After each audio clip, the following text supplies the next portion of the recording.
첫 문장부터 솔직하게 묻겠습니다. 딸인 나는 왜 우리 집에서 평생 손님이어야 하죠? 나는 외동딸이고 아버지는 10억이 아니라 수백억을 굴리는 자수성 가형 사업가다. 그런데 우리 집에는 보이지 않는 규칙이 하나 있었다. 남자에게만 가업을 맡긴다. 나는 결혼만 잘하면 된다. 장부는 남자가 보고 나는 아이만 잘 키우면 된다. 이 한 문장이 내 인생 계획서로 박혀 있었다. 그날 식탁에 앉아있던 친척들은 입을 모아 말했다. 집안 살림은 여자가 챙기고 회사는 남자가 키운다. 사촌 안양이 영리하고 추진력도 있으니 회사는 그에게 넘기는 게 맞다. 너는 시기 보면서 좋은 사람 만나 결혼해라. 말끝마다 여자로서는 여자는 결국이라는 단어가 붙었다. 배속이 뒤집히는 느낌을 억지로 삼켰다. 이야기의 핵심은 간단하다. 부모님은 외동딸인 나보다 친척집 아들을 더 믿었다. 내가 아무리 성적이 좋고 일머리가 좋고 어디 내놔도 빠지지 않는 실적을 쌓아도 결론은 늘 같았다. 딸은 결국 시집 간다. 재산은 피가 이어진 남자에게 간다. 그 남자가 얼마나 가벼운지, 일에 책임감이 있는지, 술자리를 더 사랑하는지 같은 건 중요하지 않았다. 남자라는 사실만이 증명서였다. 그날 오후 고모는 기다렸다는 듯 내 앞에 앉아 끊임없이 말했다. 네가 할 일은 좋은 남자 만나 결혼하는 거다. 회사는 신경 쓰지 마라. 며칠 안에 조건 좋은 남자 소개해 줄 테니 얼굴이나 익혀라. 부모님은 옆에서 무심하게 끄덕였다. 그 끄덕임이 도장처럼 느껴졌다. 내 존재를 지우는 도장. 나는 웃었다. 고모가 놀랄 만큼 순한 미소였다. 고모, 저도 좋은 사람 만나고 싶어요. 다만 요즘 일이 좀 몰려서 당장은 어렵고 조금만 지나면 꼭 만나볼게요. 내 말투는 공손했고 표정은 얌전했다. 하지만 속으로는 이미 계획을 굳혔다. 정면 충돌은 그들의 언어로는 늘 내가 진다. 그렇다면 그들이 믿는 게임판을 뒤집어야 한다. 방법은 이렇다. 그들이 집착하는 단어, 남자. 그 단어를 끝까지 밀어주는 척한다. 그래서 오늘 나는 과일 상자를 들고 문을 나섰다. 목적지는 큰아버지 집이다. 문을 열고 들어가면 나는 맨 먼저 이렇게 말할 것이다. 아버지가 회사 승계를 안양에게 맡기기로 하셨어요. 안양이니까 든든하죠. 나도 마음이 놓여요. 그리고 바로 한마디를 더 얻는다. 그런데 말이죠. 회사가 이렇게 큰데 한 사람에게만 맡기는 게 맞을까요? 형님들만큼 유능한 분들이 많으는데 공정하게 한번 경쟁해 보는 건 어떨까요? 나는 이 문장을 여러 집에 반복할 생각이다. 삼촌에게도, 작은 고모에게도, 외삼촌에게도, 누가 들어도 체면이 달아오르고, 누가 들어도 내 몫이 아니라 그들의 몫을 말하는 문장. 나는 내 욕심을 단 한 글자도 드러내지 않는다. 오히려 그들의 욕망을 정면으로 비춘다. 공정 경쟁. 남자들의 귀에 가장 달콤한 단어. 그 단어가 집집마다 불을 붙일 것이다. 왜 이렇게까지 하느냐고 묻는다면 대답은 하나다. 설득으로는 안 바뀌는 믿음이 있다. 딸이라는 이유만으로 배제되는 규칙은 논리로 깨지지 않는다. 그 규칙은 이익과 체면이 흔들릴 때만 금이 간다. 그래서 나는 오늘 착하고 순한 외동딸의 얼굴로 가장 시끄러운 파문을 시작한다. 웃으며 과일 상자를 건네고 공손하게 머리를 숙이고 마지막에 한 문장만 남긴다. 공정하게 한번 겨뤄보자고. 문을 나서며 숨을 길게 고른다. 현관문 손잡이는 놀랄 만큼 차갑고 골목 끝 여름 공기는 믿을 수 없을 만큼 뜨겁다. 오늘부터 내가 할 일은 단 하나다.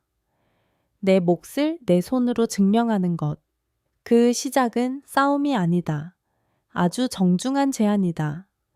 그리고 내가 아는 세상 누구보다 남자라는 타이틀에 자부심이 큰 사람들일수록 이 제안을 끝까지 물고 늘어진다. 이제 불꽃이 붙을 시간이다. 큰아버지 집을 나서자마자 예상대로 소란이 일어났다. 뭐라고? 회사가 안양이한테 간다고? 도대체 무슨 근거로? 큰아버지는 벌떡 일어나 목소리를 높였고 사촌형은 얼굴이 벌개져 소리쳤다. 그런 허접이 회사를 맡으면 망하는 건 시간 문제야. 우리 집안 자산이 장난이냐? 나는 고개를 끄덕이며 한숨을 내쉬었다. 처음에 내쉬었다. 저도 사실 같은 생각이에요. 솔직히 큰형이 훨씬 낫죠. 하지만 아버지 뜻이 그렇다니 제가 뭐라 하겠어요. 내 말은 불씨에 기름을 부은 꼴이었다. 큰아버지의 표정은 더욱 어두워졌다. 안양 그 녀석, 내 아버지한테 아부나 잘하지 능력은 전혀 없어. 회사에 나와서 고객 하나 제대로 못 챙겼잖아. 그딴 애한테 회사를 맡기다니 말도 안 돼. 나는 일부러 걱정스러운 표정을 지으며 덧붙였다. 그러니까요. 안양 오빠가 장담하긴 했어요. 자기가 회사 맡으면 저를 꼭 챙겨주겠다고요. 근데 솔직히 불안해요. 회사가 망하면 저도 길바닥에 나앉는 거니까요.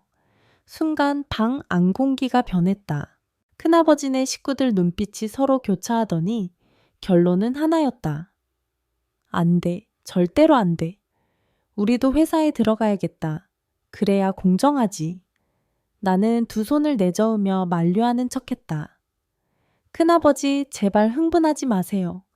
제가 이런 말 한 거 절대 아버지한테 알리지 마세요. 괜히 제가 곤란해져요. 겉으로는 순종하는 얼굴, 속으로는 웃음을 삼켰다. 그 다음은 삼촌 집이었다. 전개는 똑같았다. 내가 안양에게 회사가 간다고 전하자 삼촌 얼굴은 시뻘개졌고 사촌 동생들이 벌떡 일어나 왜 우리가 빠지냐고 소리쳤다. 나는 또다시 순한 얼굴로 맞장구 쳤다. 삼촌네 아들들이야말로 능력 있잖아요. 사실 저도 그렇게 생각해요. 그런데 부모님은 안양만 고집하세요. 저도 어쩔 수가 없네요. 삼촌네 집 역시 들끓기 시작했다. 우리가 가만히 있을 수 없지. 공정하게 경쟁해야 한다. 도대체 무슨 권리로 한 사람만 후계자로 세우는 거야? 그날 저녁 집으로 돌아왔을 때 이미 집안은 난장판이었다. 큰아버지네, 삼촌네가 몰려와 부모님에게 따지고 있었다. 동생, 이건 말도 안 된다. 우리 애들도 다 자식 아니냐. 기회는 공평해야지. 맞아. 회사가 얼마나 큰데 한 명만 맡겨선 안 되지. 부모님은 예상치 못한 파도에 휩쓸려 얼굴이 하얗게 질렸다. 나는 구석에서 조용히 앉아있는 척했지만 마음속에는 차갑고 날카로운 웃음이 일었다. 부모님은 결국 몰린 듯 고개를 끄덕일 수밖에 없었다. 좋다. 다 같이 회사에 들어와서 직접 해보자. 누가 진짜 능력이 있는지 보여주면 되지 않겠냐. 그 말에 큰아버지와 삼촌은 당장이라도 승리를 확신한 얼굴이었다. 서로 등을 두드리며 이제 공정해졌다라며 흡족해했다. 며칠 뒤 친척집 아들들은 줄줄이 회사로 들어왔다. 하지만 시작부터 꼬였다. 그들은 절대 신입이나 실무부터 하려 하지 않았다. 우리가 남들이랑 똑같이 일할 순 없지. 최소 중간 관리자급은 돼야 본때를 보여주지. 그렇게 부모님은 마지못해 각 부서에 중간 직책을 맡겨주었다. 결과는 뻔했다. 임원처럼 군림하며 목소리만 키우고 서로 헐뜯고 작은 문제 하나에도 내 탓, 아니 내 탓 하며 싸웠다. 경쟁심이란 게 일의 발전으로 이어져야 하는데 이들은 오히려 발목만 잡았다. 결국 몇몇 고객이 회사를 떠나버렸고 직원들은 하루가 멀다 하고 불만을 터뜨렸다. 부모님은 화가 머리끝까지 치밀어 올라 그들을 불러 꾸짖었다. 너희는 회사가 장난이냐? 이게 도대체 무슨 꼴이야? 그러나 돌아온 대답은 더 기가 막혔다. 제가 잘못한 게 아닙니다. 먼저 시비를 건 건 저쪽이었어요. 아니에요. 저 사람 때문에 이렇게 된 거예요. 책임은 항상 남에게 돌렸다. 나는 그 광경을 조용히 지켜보며 속으로만 비웃었다. 이 상황이야말로 내가 원한 그림이었다. 그날 밤 어머니는 지쳐 보이는 얼굴로 내게 하소연했다. 얘들아비 형제들한테 기회를 준 게 잘못이었나 봐. 다들 자기밖에 몰라. 회사가 곧 망하겠다. 나는 살짝 고개를 숙이며 조심스레 말을 꺼냈다. 엄마, 이대로 두면 정말 위험해요. 그런데 방법이 없진 않아요. 왜 아버지 쪽 친척들만 불러들였어요? 외삼촌, 이모네 쪽도 능력 있는 남자들 많잖아요. 기회라면 공평해야죠. 어머니는 순간 멈칫했다. 그 말이 낯설었지만 동시에 마음 한구석을 파고든 듯 보였다. 나는 계속 설득했다. 엄마가 회사 일에 얼마나 힘을 보탰는지 다 아는데 왜 아빠 쪽만 목소리를 내야 해요? 외삼촌네 아들들도 한번 경쟁에 참여하게 하면 더 튼튼해질 수도 있잖아요. 어머니 눈빛이 흔들렸다. 나는 더는 재촉하지 않고 그저 조용히 미소를 지었다. 이미 마음은 움직였다. 며칠 뒤 나는 과일 상자를 들고 외삼촌 집을 찾았다. 외삼촌, 사실 말씀드리기 좀 조심스러운데요. 아버지가 회사를 안양 오빠에게만 맡기려 한다는 얘기 들으셨죠? 말이 끝나자마자 거실 공기가 얼어붙었다. 외삼촌 얼굴이 굳고 이모는 눈살을 찌푸렸다. 나는 급히 손사래를 치며 덧붙였다. 저도 솔직히 불안해요. 회사가 이렇게 큰데 한 사람 손에만 맡기는 건 위험하잖아요. 외삼촌네 아들들도 훨씬 낫다고 생각해요. 제가 아버지한테 직접 말은 못하지만 이렇게라도 알려드려야 할 것 같아서요. 역시나 불길은 순식간에 옮겨붙었다. 그럼 우리 집 애들은 뭐가 되냐? 공정하게 경쟁해야지. 맞아, 기회를 안 주는 건 불공평해. 나는 마치 곤란한 듯 눈을 내리깔았다. 부디 제가 이런 말 한 건 비밀로 해주세요. 괜히 제가 부모님께 찍히면 곤란하니까요. 며칠 후 외삼촌네까지 가세한 친척들이 모두 회사로 몰려들었다. 회사하는 말 그대로 전쟁터가 됐다. 회의실마다 고성이 오가고 작은 결정 하나에도 파벌이 갈라졌다.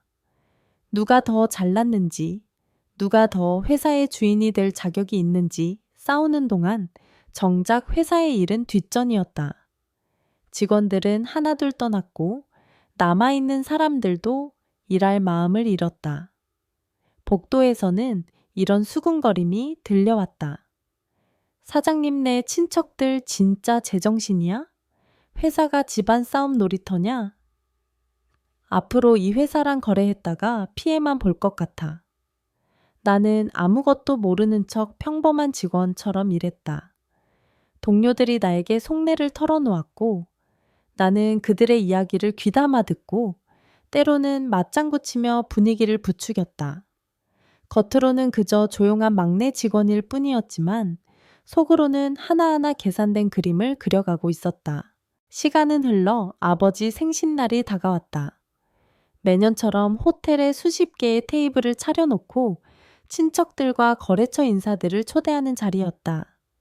원래라면 화려하고 질서 있는 풍경이었겠지만 올해는 달랐다. 자리 배치를 두고 큰아버지와 삼촌들이 시비를 걸었다. 이 위치는 우리가 앉아야지. 왜 다른 사람한테 줘? 술도 이 정도면 모자라. 체면이 있지 돈 아끼려는 거야? 아버지는 어이없다는 듯 고개를 저었다. 무슨 소리야? 예전에도 이렇게 배치했잖아. 아무 문제 없었어. 하지만 친척들의 태도는 달라져 있었다. 동생, 이건 우리를 무시하는 처사야. 맞아. 우리가 아니었으면 누가 회사 일을 도와주겠어? 아버지 얼굴이 점점 굳어지며 분노가 치밀어 올랐지만 나는 재빨리 끼어들었다. 아버지, 너무 화내지 마세요. 큰아버지랑 삼촌 말씀도 일리가 있어요. 어차피 체면이 중요한 자리잖아요. 조금 양보하는 게 나을지도 몰라요. 부모님은 나를 황당하다는 듯 바라봤다. 넌 대체 누구 편이냐? 나는 억울한 표정을 지으며 속삭였다. 저도 당연히 부모님 편이죠. 하지만 생각해보세요. 앞으로 회사도 생활도 결국은 큰아버지와 삼촌들 도움을 받아야 하잖아요. 괜히 적으로 돌려서 뭐 하겠어요. 오히려 미리 잘 보이는 게 낫죠. 아버지 눈이 커다랗게 치켜떴다. 어머니도 입술을 꾹 깨물었지만 결국 내가 테이블 배치를 바꿔버렸다. 그 순간 큰아버지와 삼촌은 의기양양한 미소를 지으며 만족해했다.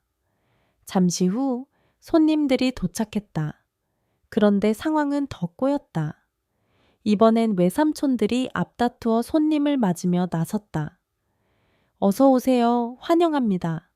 오늘 주인장은 우리 쪽이에요. 큰아버지가 당장 맞받아쳤다. 뭐라고? 주인장은 우리 쪽이지. 네가 무슨 자격으로? 웃기지 마. 앞으로 회사는 우리 아들들이 맡을 거야. 우리가 주인장이 맞아. 말싸움은 순식간에 몸싸움으로 번졌다. 고급 호텔 연회장이 순식간에 난장판이 됐다. 손님들은 충격에 빠져 하나둘 자리를 떠났고 부모님 얼굴은 새하얗게 질렸다. 결국 아버지는 가슴을 움켜쥐며 쓰러졌다. 여보, 어머니가 절규했고 나는 급히 달려가 응급처치를 했다. 주변은 여전히 소란스러웠다. 친척들은 서로 밀치고 싸우느라 정신이 없었다. 다행히 응급차가 도착해 아버지는 가까스로 목숨을 건졌다. 하지만 손과 발은 전처럼 자유롭지 못했다. 병원에서 돌아온 뒤 부모님의 표정은 깊은 회한으로 어두워져 있었다.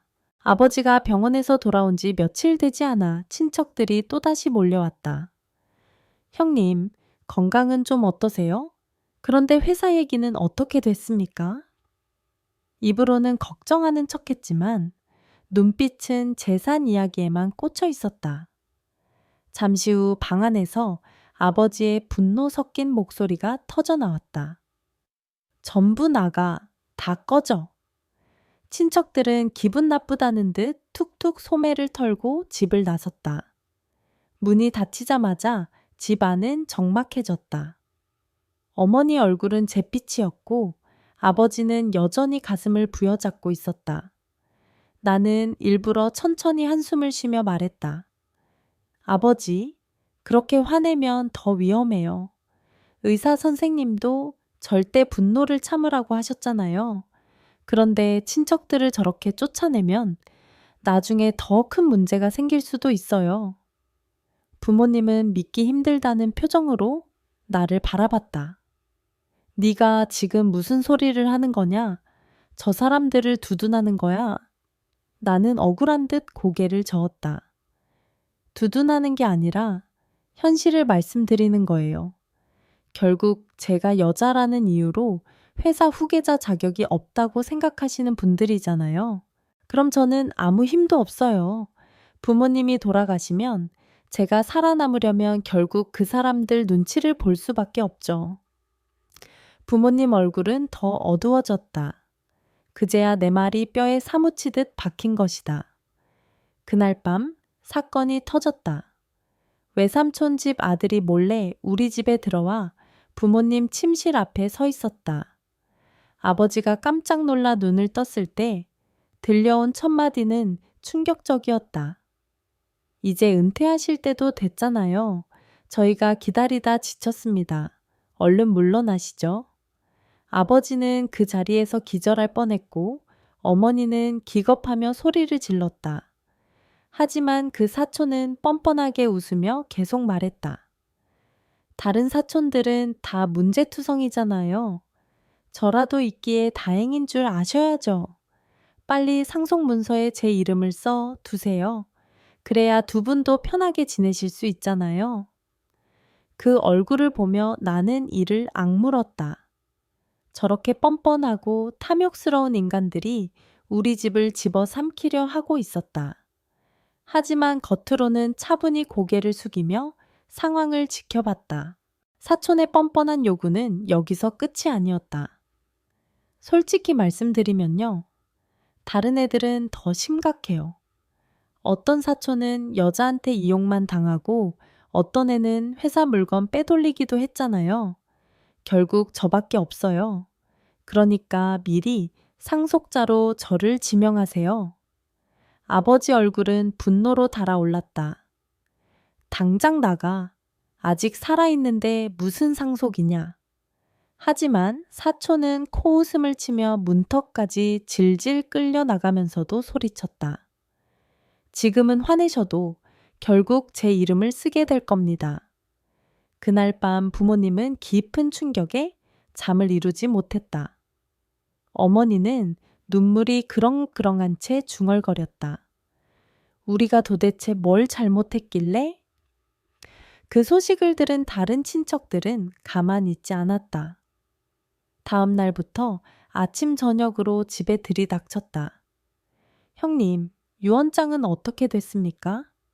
언제쯤 결정을 내리실 건가요? 눈빛은 굶주린 짐승 같았다.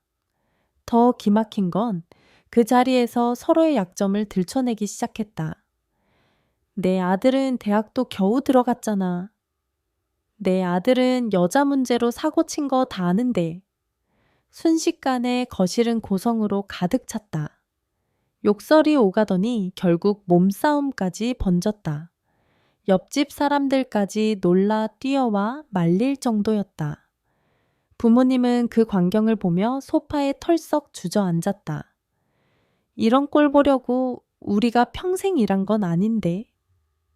아버지의 얼굴은 창백했고 어머니의 눈가에는 깊은 절망이 드리워졌다. 그리고 며칠 지나지 않아 소문은 동네와 사회 전체로 퍼졌다. 아직 멀쩡히 살아있는데 친척들이 벌써 상속 싸움을 하고 있다더라. 딸이 있는데 왜 아들에게 안 물려주고 남의 자식들한테 주냐고? 이해가 안 돼. 인터넷에까지 퍼지자 회사 이미지도 곤두박질 쳤다. 특히 여성 CEO들이 협력사 계약을 취소하며 차갑게 말했다. 자기 딸을 무시하는 집안이라니 이런 곳과는 거래 못하죠. 그제야 부모님도 깨달았다. 집안의 갈등이 더 이상 사적인 문제가 아니라는 것을. 소문은 걷잡을 수 없이 번져나갔다.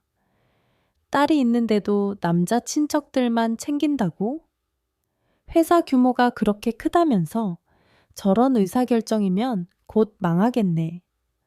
온라인 커뮤니티와 기사 댓글마다 비난이 쏟아졌다. 일부 남성들은 역시 남자가 회사 물려받는 게 맞지라며 거들었지만 훨씬 더 많은 사람들은 고개를 저었다. 저런 부모는 딸에게 너무하네. 능력 있는 자식을 두고도 남자라고 다 떠받들다니 시대착오도 이런 시대착오가 없다. 결국 회사는 직격탄을 맞았다. 협력하던 거래처 상당수가 계약을 끊었고 남아있던 직원들조차 미래를 걱정하며 이직을 준비했다. 거대한 기업이 하루아침에 위태로운 배처럼 흔들리고 있었다. 그 와중에도 친척들은 멈추지 않았다. 하루가 멀다 하고 집을 찾아와 부모님 앞에 앉아 유언장 얘기를 꺼냈다. 형님, 이제는 확실히 정리하셔야죠. 시간 끌수록 손해입니다. 얼른 사인하세요.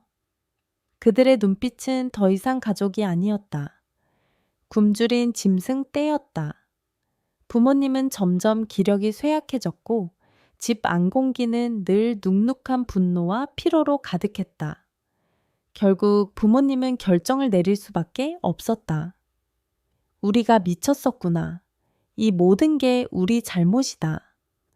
그들은 변호사를 불러 대부분의 자산을 내 이름으로 정리했다.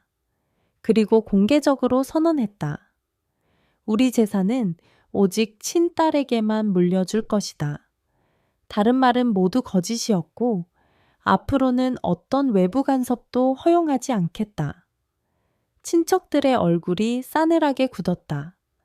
그토록 오래 싸우고 욕설을 퍼부었던 끝에 내린 결론이 바로 이것이었으니 충격과 분노가 동시에 터져나왔다. 이럴 거면 왜 우리를 불렀어? 우릴 가지고 논 거냐? 하지만 이번엔 부모님도 단호했다. 더 이상 뒤로 물러나서지 않았다. 친척들은 결국 회사에서 쫓겨났다. 나는 그 순간을 기다렸다는 듯 정식으로 회사에 들어갔다.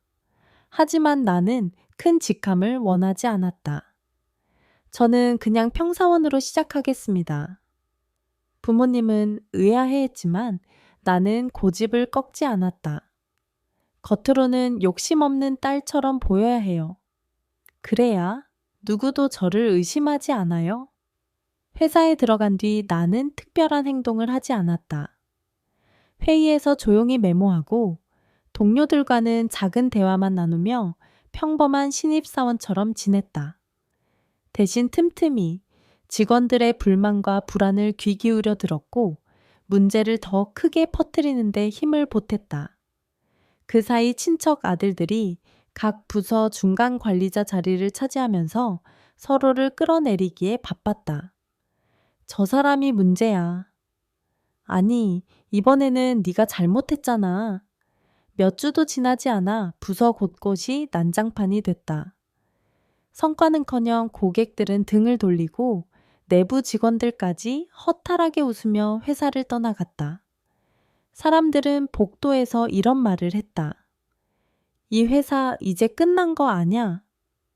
사장님 딸이 불쌍하다. 부모가 딸을 믿었으면 이런 꼴은 없었을 텐데. 나는 여전히 침묵을 지켰다. 겉으로는 단순한 막내 직원일 뿐이었지만 속으로는 흐름이 어디로 향하고 있는지 누구보다 똑똑히 보고 있었다. 그리고 시간이 흐르자 나에겐 드디어 기회가 왔다. 부모님이 더는 버티지 못하고 회사의 주요 부서를 내게 맡긴 것이다. 네가 직접 해봐라. 네가 옳았다면 증명해 보아라. 나는 고개를 끄덕이며 조용히 대답했다. 네, 보여드리겠습니다. 나는 회사의 말단 자리에서부터 차근차근 올라갔다. 자비를 도맡고 보고서를 정리하며 누구보다 성실하게 움직였다. 동료들은 점점 나를 신뢰하기 시작했고 상사들도 내 의견을 귀담아 들었다. 몇 년 뒤 나는 회사의 핵심 부서를 맡게 되었고 결과는 눈부셨다. 매출은 꾸준히 상승했고 잃었던 거래처들도 하나둘 돌아왔다. 사람들은 드디어 인정했다. 이 회사는 사장 딸이 살린 거야. 역시 실력은 숨길 수가 없네. 나는 더 이상 숨지 않았다. 공식적으로 회사를 이끄는 후계자로 나섰다. 그리고 SNS를 통해 내 일상과 회사 경영 이야기를 조금씩 공유했다. 딸이라서 무시당했지만 결국 제가 회사를 키웠습니다.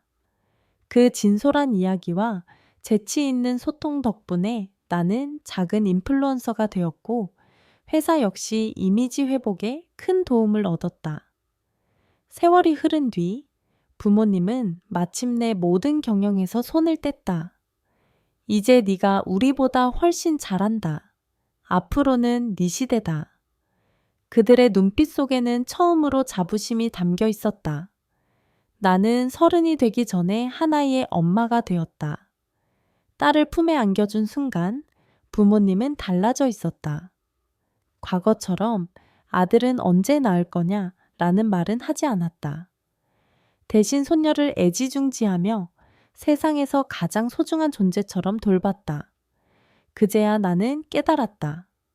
끝없는 싸움 끝에 얻어낸 건 단순히 회사의 승계만이 아니었다. 부모님 마음 깊은 곳에 박혀있던 오래된 고정관념을 무너뜨린 것이었다. 그리고 마침내 우리 집에는 잔잔한 평화가 찾아왔다. 가족의 웃음소리가 가득한 집, 안정적으로 성장하는 회사, 그리고 무엇보다 내가 지켜낸 내 자리. 이 이야기는 그렇게 끝을 맺는다.